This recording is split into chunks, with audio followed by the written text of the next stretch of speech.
There is no real solution. Real solution का मतलब कि कोई भी ऐसा एक्स एग्जिस्ट नहीं करता है जिसका स्क्वायर एक नेगेटिव नंबर के बराबर हो, जबकि यहां पर एग्जिस्ट करता है। Okay, third one, okay, real numbers are compared very easily। Okay, कहने का मतलब है कि रियल नंबर जो है उसको हम लोग इजिली कंपेयर कर सकते हैं इन अदर रियल नंबर से। ओके, फॉर एग्जाम्पल हम कंपेयर कर सकते हैं कि 2 इज ग्रेटर देन 1 है, राइट। हम ये कंपेयर कर सकते हैं कि 1/√2 जो है √3 से। ओके, क्लियर कि रियल नंबर को तो कंपेयर कर सकते हैं लेकिन एक कॉम्प्लेक्स नंबर को कंपेयर नहीं कर सकते हम लोग। ओके, और ये प्रॉपर्टी जो है ये बहुत ही इंपॉर्टेंट प्रॉपर्टी है जो कि हमको एक ज्योमेट्रिकल स्ट्रक्चर प्रोवाइड करवाता है। अभी हम लोग समझेंगे इसके बारे में, तो चलते हैं थोड़ा आगे। मान ले रहे हैं कि x, y जो है दो रियल नंबर्स है। ओके, हम मानकर चल रहे हैं कि x और y जो है वो रियल नंबर, ठीक है।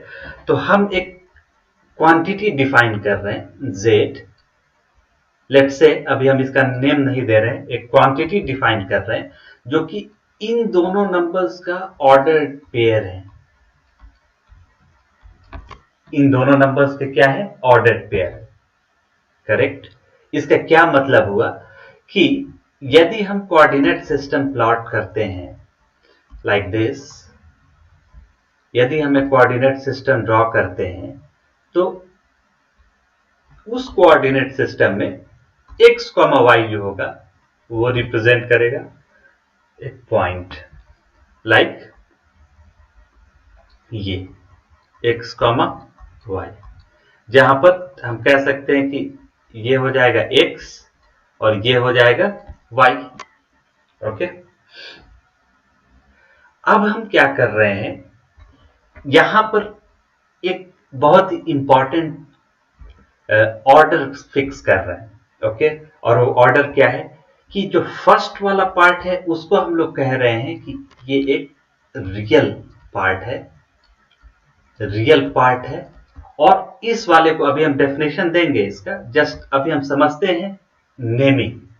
तो ये फर्स्ट वाला जो पार्ट है दैट मीन्स x जो है उसको हम लोग बोलते हैं रियल पार्ट, एंड y वाला जो है उसको हम लोग बोलते हैं imaginary part, imaginary part. Okay, तो हॉरिजॉन्टल एक्सिस दैट मीन्स पहला क्या है, हॉरिजॉन्टल एक्सिस को रिप्रेजेंट करता है, तो इसको बोलेंगे रियल एक्सिस, और वर्टिकल को बोलेंगे imaginary axis, imaginary axis. Okay, यहां पर नेचुरल क्वेश्चन अराइज होता है कि जब x, y एक पॉइंट को रिप्रेजेंट करता है तो x और y दोनों रियल होने चाहिए, राइट। क्योंकि हमने यहां पर हमने कहा भी है कि x और y जो है रियल है, इसीलिए इस ऑर्डर को, इस नोटेशन को हम लोग थोड़ा सा सिंप्लीफाई करके डिस्टिंग्विश करने के लिए रियल नंबर से हम कहते हैं कि z is equal to x plus i times of y। ध्यान रहे कि x जो है अभी भी रियल है, y जो है अभी भी रियल है, लेकिन i टाइम्स ऑफ y जो है वो क्या बन गया, अपना इमेजिनरी नंबर बन गया। ओके, यहां पर फिर से हम रिपीट कर रही है बात, x जो है वो रियल है, y जो है वो रियल है, ओके, लेकिन i टाइम्स ऑफ y जो है वो एक इमेजिनरी नंबर है और इमेजिनरी यूनिट है, और वो सभी वैल्यूज ऑफ y जिसके साथ i अटैच्ड है वो y एक्सिस की तरफ प्लॉट होगा। जैसे कि हम यहां पर एक वैल्यू दे रहे हैं, फॉर एग्जांपल 2,3, इसका मतलब हुआ कि हम लिख रहे हैं 2 प्लस i3। क्लियर? यहां पर हम ये कह रहे हैं कि 3 तो रियल नंबर है, 2 तो रियल नंबर है, लेकिन जहां पर इमेजिनरी यूनिट मल्टीप्लाई हुआ है, ये कंप्लीट पार्ट जो है प्लस के बाद वो इमेजिनरी यूनिट है, एंड प्लस से जो पहले का पार्ट है वो ये क्या है, रियल यूनिट है। आई होप कि आपको ये बातें समझ में आ गई होंगी। अब हम लोग चलते हैं फॉर्मल नोटेशन की तरफ। तो कोई भी कॉम्प्लेक्स नंबर z है उसको हम कुछ इस तरीके से रिप्रेजेंट करेंगे, z is equal to x plus i times of y, जहां पर ये कंप्लीट पार्ट को हम लोग बोलेंगे कि real of, R E stand for real of किसका, z, और इस पार्ट को बोलेंगे imaginary of complex number z। Straight है, ओके। जहां ये भी हम कह सकते हैं कि x, y जो है बिलोंग्स टू रियल नंबर, ये तो सिंपल रियल नंबर्स है। फिर से रिपीट कर रहे हैं, ये x, y जो है वो रियल नंबर्स है, लेकिन x, केवल x रियल z है, और i, y जो है मतलब एक रियल नंबर पे हमने यूनिट i से मल्टीप्लाई किया तो कन्वर्ट हो गया इमेजिनरी में, ओके। तो इस नंबर को हम लोग बोलते हैं कॉम्प्लेक्स नंबर,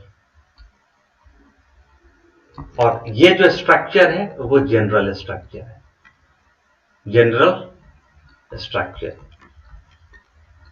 जनरल स्ट्रक्चर का मतलब क्या है, इससे हम लोग डिराइव कर सकते हैं, ओके। इससे हम लोग इनफैक्ट रियल नंबर का डेफिनेशन एक्सट्रैक्ट कर सकते हैं। कैसे? हम कहेंगे कि a number is said to be a real number, और इसका और टेक्निकल वर्ड है purely real number, purely real number if it has no imaginary part. That means हम कह सकते हैं कि इमेजिनरी ऑफ उस नंबर, उस कॉम्प्लेक्स नंबर z का जो हो वो 0 हो। तो देखिए ये डेफिनेशन हो गया किसका, रियल नंबर का। तो इसीलिए हमने ये स्टेटमेंट दिया था कि कॉम्प्लेक्स नंबर एक जनरल स्ट्रक्चर है जिससे हम लोग रियल नंबर को लिख सकते हैं। कब? By making imaginary of z equals 0, और जैसे ये 0 हो गया आप देखेंगे कि z कन्वर्ट हो गया just as x, and x by definition belongs to real number, और ये क्या हो जाएगा, कोई इसमें i यूनिट नहीं रह गया। So this is a real number, purely real. Purely real का मतलब है जिसमें कोई इमेजिनरी पार्ट ना हो, a real number. I hope कि आपने इस चीज को समझा, ओके। एक्सपोनेंट्स के रूल क्या थे? जो रूल हम दिखा रहे हैं अभी वही रूल जो है कॉम्प्लेक्स नंबर के केस में भी फॉलो होगा, ओके। तो रूल्स क्या है? हमने पढ़ा है कि कोई भी नंबर लेट से कि a है, उसका पावर m है और whole to the power n है, तो हम एक्सचेंज कर सकते हैं, like a to the power n to the power m, या a to the power m multiplied by n। यहां पर a belongs to real number है, ये ध्यान रखना है, ओके। इन कॉम्प्लेक्स नंबर, कोई भी कॉम्प्लेक्स नंबर z है, ओके, उसका पावर m है, ओके, हाँ, उसका पावर m है और उसका whole to the power n है। काउंट जस्ट इसके पैरेलल चल रहा है ये, और सेम रूल फॉलो होगा जो कि रियल के केस में फॉलो होता रहा है, ओके। इसको हम लोग लिख सकते हैं z n to the power m which is equal to z to the power m times of n, okay, where z belongs to, जैसे a रियल नंबर से बिलोंग करता था, ये कॉम्प्लेक्स नंबर से बिलोंग करता है, okay. Second, a by b to the power m को हम लोग लिख सकते हैं a to the power m divided by b to the power m। Already आप इससे फैमिलियर हैं। तो यहां पर of course b is not equal to 0, otherwise ये डिफाइंड क्वांटिटी नहीं रह जाएगा, डिनोमिनेटर में 0 आ जाएगा तो okay. And again a comma b belongs to real. Okay, मान लेते हैं कि एक कॉम्प्लेक्स नंबर z1 है और दूसरा कॉम्प्लेक्स नंबर क्या है, z2 है, और इन दोनों का डिवीजन है और इन दोनों का एक कॉमन पावर असाइंड है। तो हम लोग ठीक जो ऊपर हमने लिखा है उसी के पैरेलल हम लिखते हैं z1 to the power m divided by z2 to the power m, right, जहां पर z2 is not equal to 0। Okay, and of course z1 z2 belongs to complex number. यहां पर सॉरी, यहां पर थोड़ा मिस्टेक हमने किया है, इसको हम लोग कॉम्प्लेक्स नंबर से रिप्लेस कर देते हैं, सिंपली सी। क्लियर है बात? ओके, हाँ, यहां पर ध्यान देने वाली बात है कि ये हम क्या लिख रहे हैं, z2 is not equal to 0। इसको थोड़ा सा समझ लेते हैं, हम क्या कह रहे हैं कि हम डिफाइन करते हैं 0 कॉम्प्लेक्स नंबर, 0 कॉम्प्लेक्स नंबर कि लेट्स से कि z एक कॉम्प्लेक्स नंबर है सच दैट कि उसका जो रियल पार्ट है वो भी 0 है और इमेजिनरी पार्ट जो है वो भी 0 है। लेकिन ये तो इमेजिनरी इंडिकेट नहीं कर रहा है, इमेजिनरी तभी होगा जब i से मल्टीप्लाई करेंगे, राइट। तो 0 प्लस 0 i, तो ये कॉम्प्लेक्स नंबर जो है वो क्या कहलाता है, 0 कॉम्प्लेक्स नंबर, करेक्ट। और यदि ध्यान दें तो ये करस्पॉन्ड है 0,0 के, राइट। और ये किसको रिप्रेजेंट करता है, ये रिप्रेजेंट करता है अपने ओरिजिन को। तो जब हम यहां पर एक प्लेन ड्रॉ करेंगे, 2 डायमेंशनल स्पेस हम ड्रॉ करेंगे, तो जो ओरिजिन है वो रिप्रेजेंट करता है 0 कॉम्प्लेक्स नंबर को। क्यों? क्योंकि इसका कोऑर्डिनेट 0,0 है, ये रियल ऑफ z है, मतलब कि जो भी पहला वाला है ऑर्डर्ड पेयर में से पहला वाला जो क्वांटिटी है वो रियल पार्ट को रिप्रेजेंट करता है, और दूसरा part that means vertical one जो y एक्सिस है वो रिप्रेजेंट करता है इमेजिनरी यूनिट, तो I am of z। Clear? तो ये हो गया अपना 0 कॉम्प्लेक्स नंबर। तो हमने ये इसी चीज को ऊपर हमने बताया है कि जहां पर z2 0 के बराबर नहीं होना चाहिए, अदरवाइज ये अगेन मीनिंगलेस हो जाएगा। तो फर्दर हम लोग देख लेते हैं, कहते हैं कि कोई भी कॉम्प्लेक्स नंबर है, ओके, वो कॉम्प्लेक्स नंबर अपने पास 2 प्रॉपर्टी या कह ले कि 2 इंफॉर्मेशन हमेशा अपने साथ कैरी करता है, और पहला इंफॉर्मेशन है एक्स एक्सिस और दूसरा इंफॉर्मेशन है वाई एक्सिस, या यूं कहें कि ये रियल एक्सिस का इंफॉर्मेशन देता है और एक इमेजिनरी एक्सिस का इंफॉर्मेशन देता है, राइट।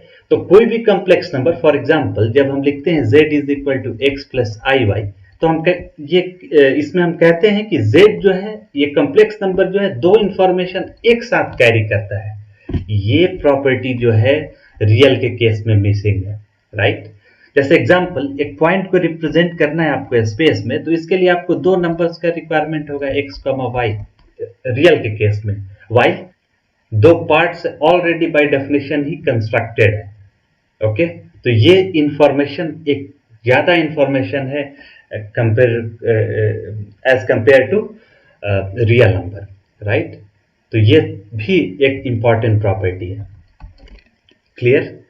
अब हम लोग थोड़ा चलते हैं फंडामेंटल रूल्स की तरफ, और वो रूल्स क्या है? एडिशन।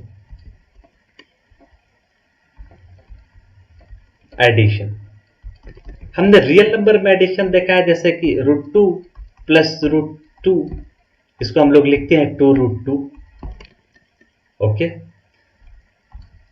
1/2 प्लस 5.2, इसको हम लोग लिखते हैं कितना? 5.7, राइट। तो इस तरीके का जो एडिशन है हम लोग फ्लुएंटली रियल के केस में करते हैं, और कॉम्प्लेक्स के केस में भी हम लोग फ्लुएंटली ही करेंगे, और वो कैसे करेंगे, लेट अस अंडरस्टैंड। मान लेते हैं कि एक कॉम्प्लेक्स नंबर है Z1, उसको हम रिप्रेजेंट करते हैं x1 प्लस i y1 से। ध्यान रहे इसी को हम लोग लिख सकते हैं कोऑर्डिनेट फॉर्म में x1 y1, लेकिन ये रियल कोऑर्डिनेट नहीं है। क्यों? क्योंकि इसमें ये तो रियल पार्ट इंडिकेट करता है और ये वर्टिकल इमेजिनरी रिप्रेजेंट करता है, ये रियल वाला नहीं है। ओके, नाउ मान के चलते हैं कि अनदर कॉम्प्लेक्स नंबर, जैसे यहाँ पर दो नंबर्स की जरूरत पड़ी, वैसे ही यहाँ पर भी दो नंबर्स चाहिए कॉम्प्लेक्स दो, तो x2 प्लस i y2, और हमको चाहिए Z1 प्लस Z2। तो कैसे करेंगे? तो सबसे पहले तो हम लिखेंगे Z1 क्या दिया हुआ है, x1 plus i y1 plus x2 plus i y2। Okay, अब हम क्या करेंगे, ब्रैकेट को ओपन करेंगे। जब ब्रैकेट को ओपन करेंगे तो x1 plus x2 plus i y1 plus i y2।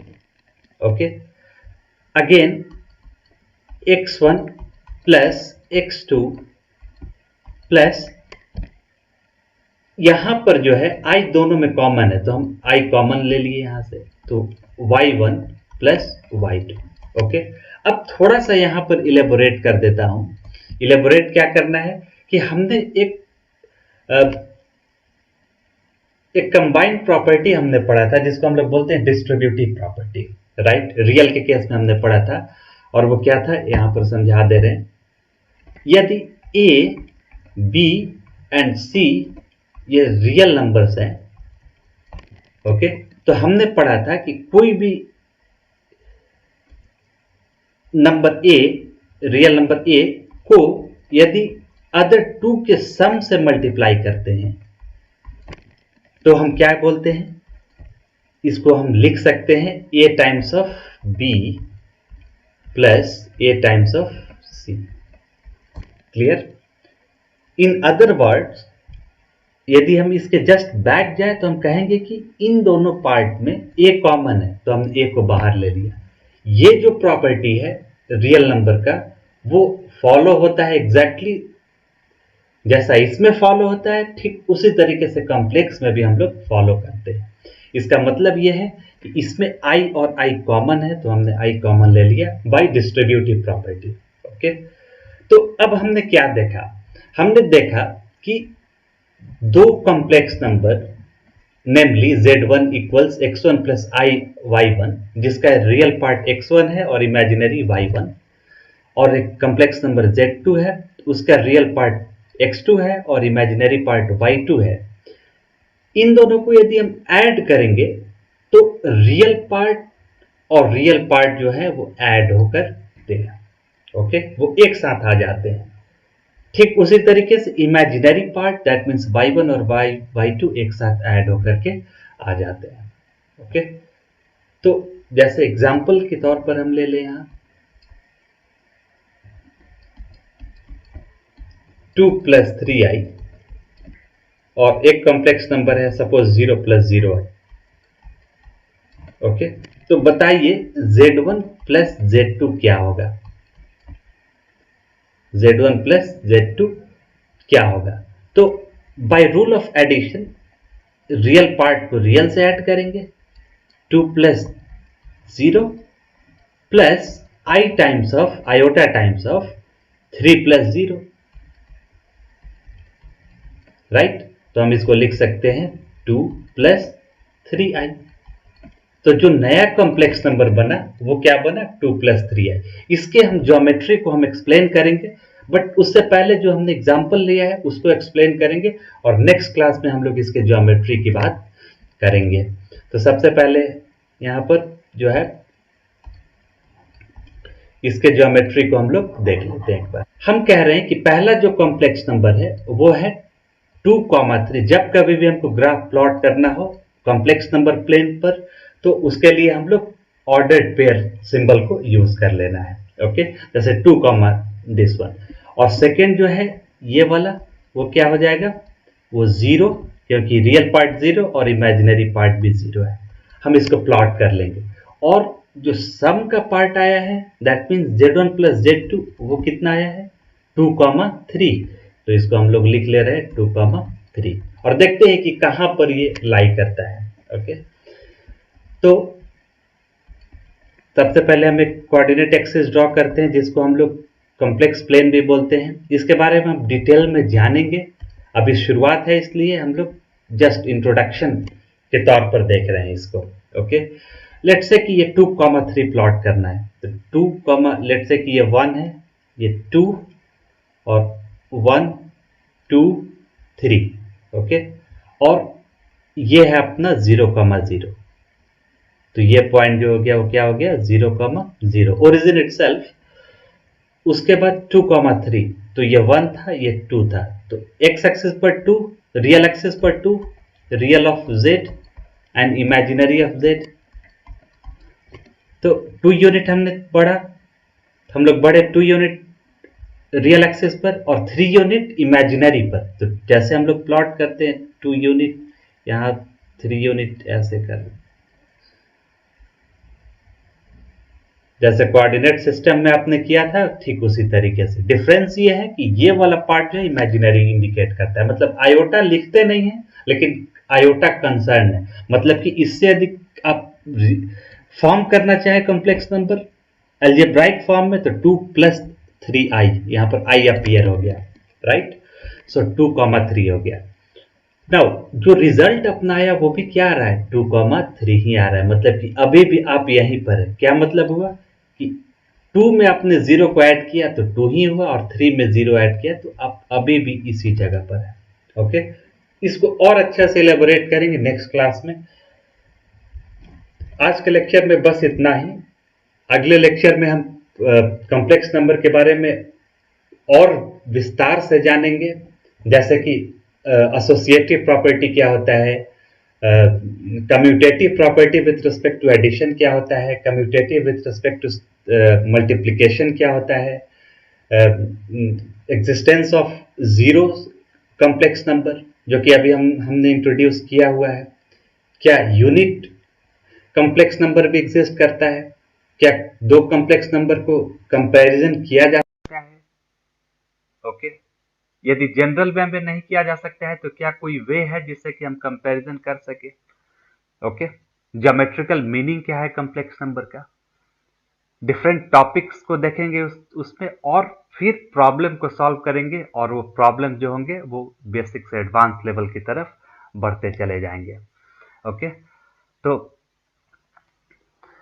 आप इस चैनल को सब्सक्राइब करिए, इसको लाइक करिए और शेयर करिए ताकि जो भी बच्चे हैं वो लाभान्वित हो सके, इससे उनको लाभ मिल सके, सिंपल वे में सिंपल तरीके से चीज़ों को समझ सके। मिलते हैं नेक्स्ट वीडियो में।